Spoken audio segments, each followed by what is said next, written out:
Welcome to Universal Man, where we help you unleash your apex potential. My name is Mark Kweppet, and today I want to talk about how to deal with a spouse that is a needy drama queen that is in constant crisis mode, okay?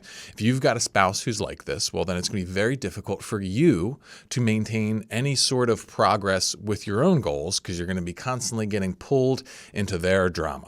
Okay, and so in this video, I'm going to be talking about the general strategy for how to deal with this so that not only can you get your life on track, but hopefully theirs as well.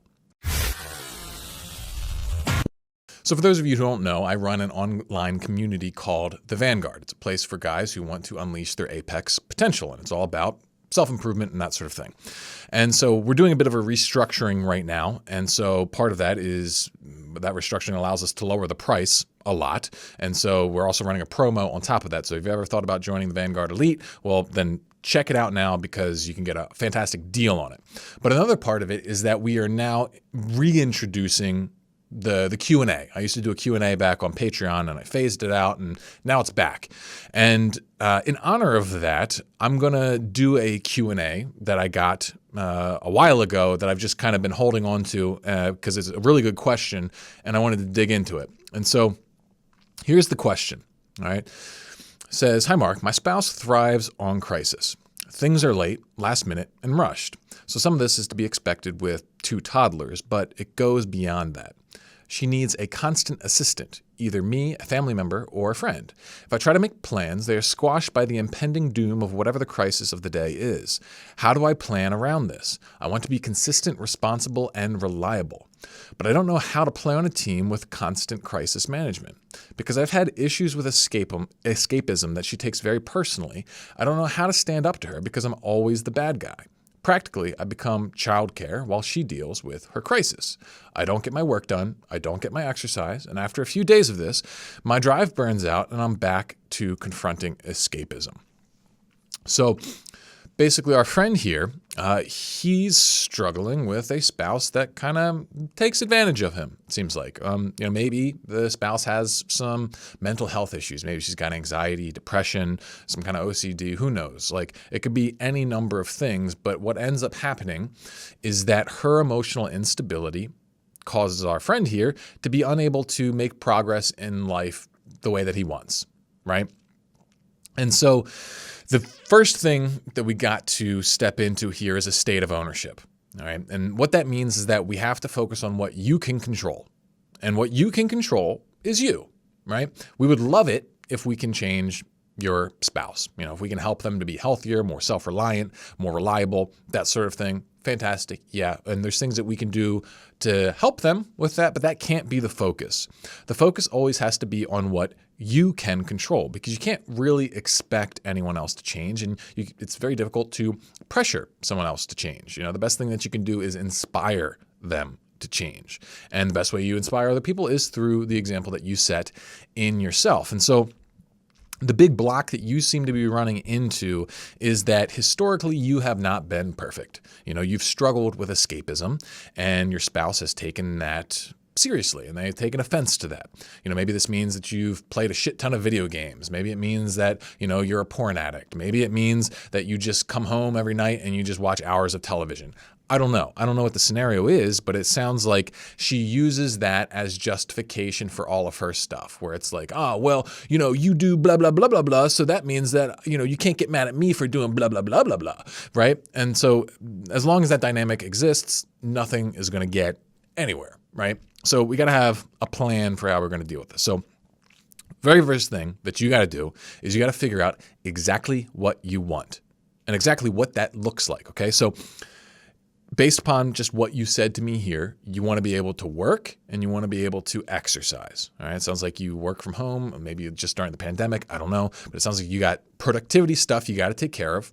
Probably it's important for the health of the family, my assumption would be. But then also you want to be able to work out. You want to be able to work on yourself, probably, work on some other goals too, like self-development stuff and that sort of thing. But you're constantly dealing with her fluctuations and then the responsibilities of the kids while she checks out and that sort of thing. And you can't get any of that stuff done. So in your scenario here, a specific plan, which is what you need, would be figuring out exactly how many hours of protected time do you need per day. per week. Map it out. Be like, I need these hours from this, from this time to this time. That's got to be my time where I can work out, and I can do these things, and I can expect to have that time, right? So figure out exactly what that looks like. If there's any other specifics that you need, map that out, right? You can be kind of flexible with it, but what you need to have enough clarity so that we can then come up with a implementation strategy, right? It's like, okay, once you figure out the end goal, here's where I want, then we say, all right, how can we get that? How can we get that? What needs to change, right?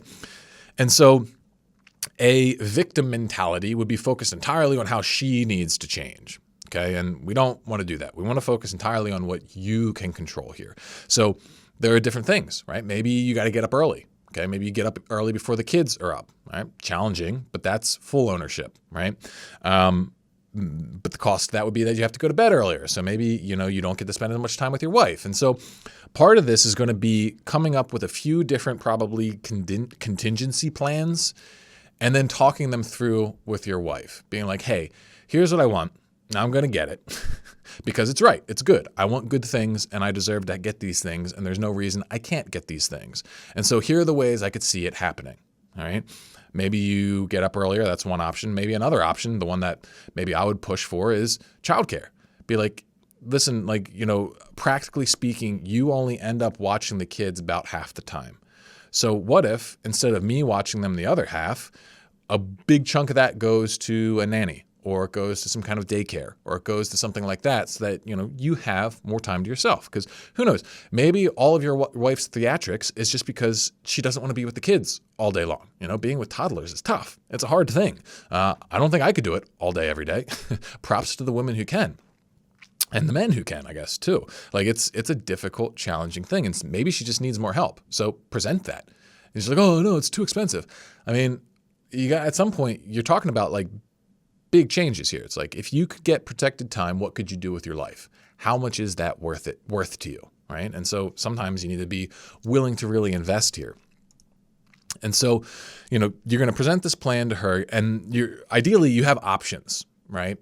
Maybe you need to even put on mental health care for her. Maybe she needs a therapist, right? Maybe she needs something like that. Maybe she wants to get stronger. She wants to be running less off of crisis.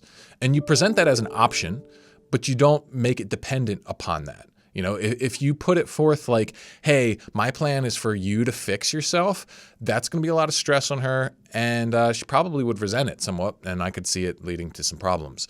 So I'd be leading it first from a place of presenting it in a way where she's not the one who's forced to change. Okay. So now, once you present the plan, here's where she may not like it. Okay, because it's very likely that she will take offense to you pointing out the fact that you're holding her back. At least pointing out the fact that the current dynamic between you is holding you back. All right, you want to present it from a place of ownership, like I said. So it's not like her fault. It's like, hey, we've let things fall into this state. I've allowed it to go on like this, but I need to change, right? There's a good chance she'll look at it as you're attacking her, that you're calling her out. She'll get defensive, and she might get upset. She might even start, throwing shit at you, being like, how dare you call me out on this? You've spent the last 10 years kind of, playing video games all night and blah, blah, blah. And now you want to have time to improve yourself. Well, I don't have any time to improve myself. I have to deal with blah, blah, blah, blah, blah. It can... She might do stuff like that. And really the point here is that you have to be willing to poke the bear. You have to. You have to be willing to speak the truth about the situation and deal with the emotions that come up. You basically described it to me that, she bullies you, right? What did she say? You said, because I've had issues with escapism that she takes very personally, I don't know how to stand up to her because I'm always the bad guy. And so very likely she's going to try and turn you into the bad guy, right? And you have to be willing to wake that part up inside of her. And that's going to be emotionally very uncomfortable for you because it sounds like you've spent a long time being very afraid of that judgment. Because I get the impression that you really want to be a good guy, right? And so when your spouse comes at you hard and points out maybe very accurate shortcomings you have, you want to avoid that at all cost. And so she can use that to, sounds like, wield the majority of the power in the relationship. And that's not good, right? So the big thing you got to do after accepting, I'm probably going to have to poke the bear, is that you do not cede your frame. You do not step into and entertain the narrative that you're being the bad guy here. What you want are, entirely reasonable things. You want to be able to work. You want to be able to exercise. You want to be able to do likely some other stuff that is entirely reasonable and you should be able to do, right? So refuse to let her make you into the bad guy with that. Be like, listen, hey, I'm coming up with a plan here so that I can get these things and that it can all be okay. That you can be okay too. Are there things that you want that you're not getting? Well, let's talk about it. Let's figure out how to get it. Let's not settle for something that is less than ideal, right? But like, if she starts saying that you're bad for wanting these things, be like, no, these are good things. No, there's nothing wrong with me wanting this. This is appropriate. It's like, yeah, I've not been perfect, but I'm actually trying to improve this. I'm really trying to get better. And even if I'm not perfect moving forward, this is still where my intentions lie. This is still what I'm trying to do. And like, you have to let whatever sorts of energy and crap she throws at you just wash off. Just let it go. Like, you have to be stronger than her emotions, because that's what you're caving to. You're caving constantly to her emotionality. And it sounds like this might be a fundamental lifestyle strategy that she's unconsciously developed, because that's what happens with people. Sometimes people, they don't learn how to deal with their shit. And so their coping mechanism is to make everybody else deal with it. And they know that as long as they get worked up and upset enough, then someone will always step in and try and fix it, right? And so that's going to be her go-to strategy, because that is her strategy. She's going to get really upset. She's going to get really emotional, and she's going to expect someone else to come in and fix it. Right? She's going to expect you to cave, or she's going to, turn to her family members, be like, oh, he's being so mean, or he's being so unreasonable. He's blah, blah, blah, blah, blah. Like, just get ready for it and know what you're going to say. Maybe you got to mentally rehearse this. Like, you know her way more than I do, and you know what she's likely to respond with. And so you got to get clear on where you're going to disagree with her. But the thing you want to be doing is not doing it in a combative manner. You want to be doing it from a standpoint of, hey, this isn't okay. I'm not going to cave to that. And here you got legitimate problems. Well, here's the plan. Here are the options we can work through. It's like, you have to stay more rational than she is emotional, because if she can just whirl you away in this, hurricane of emotion and frustration and dysfunction, then you're never going to get anywhere, right? And if she gets really intense, then you're going to have to start pointing out that she might really need mental health help, right? Like, if she can't handle a rational conversation, then you need to start pointing out to her that, like, that's not okay. And like, you don't need to like let your own shortcomings become a reason for you to be unable to call her on anything. Fully own your shortcomings, fully own that you're trying to fix them, but like, don't indulge her irrationality, right? At some point, you've got to learn how to step up, right? You have to be okay with them being mad at you.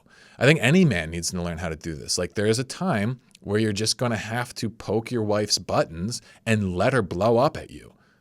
That's just the way it works. Sometimes there's going to be a huge pocket of energy that's going to have to get unleashed. And if you stay steadfast and you stay aligned and you stay grounded in truth and you don't lose your cool and you don't freak out and you don't start, bickering about petty shit, then like, they're not going to have anything else. Because like, once the emotion comes out, they have to get progressively more insane in order to like keep trying to play that card. And usually, eventually, they're like, shit, okay, he's not budging. This emotionality is not working.